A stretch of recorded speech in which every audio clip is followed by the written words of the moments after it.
Saya ucapkan selamat datang ke My News TV channel.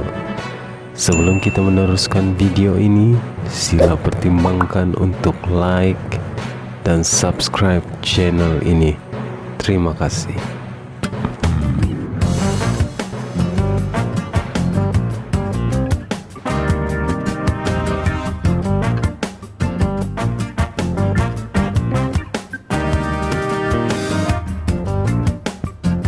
Salam sejahtera, info hangat hari ini.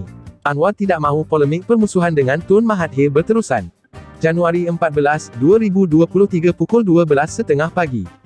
Berita penuh. Kuala Lumpur, Perdana Menteri Datuk Seri Anwar Ibrahim tidak mahu lagi polemik permusuhan atau hubungan pasang surut antara beliau dengan Tun Dara Mahathir Mohamad diteruskan. Sebaliknya, semua pihak perlu menerima hakikat bahawa rakyat sudah memberi mandat kepadanya untuk menerajui kerajaan.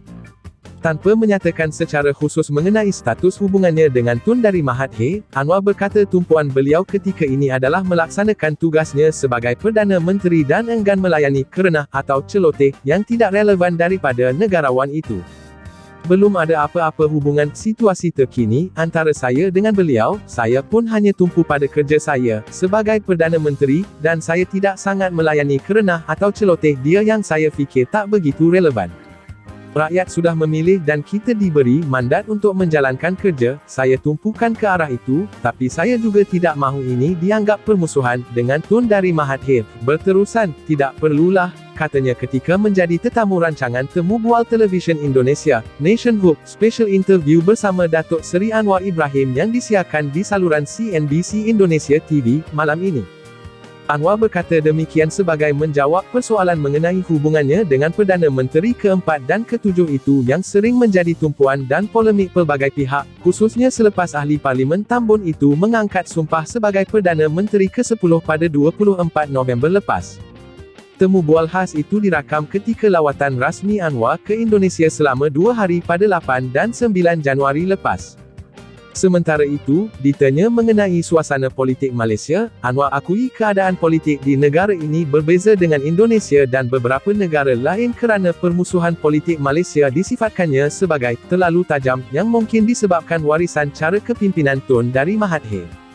Siapa yang tidak mendukungnya Tun Dara Mahathir dianggap musuh, dan situasi ini permusuhan politik yang tajam berkembang sehingga kini.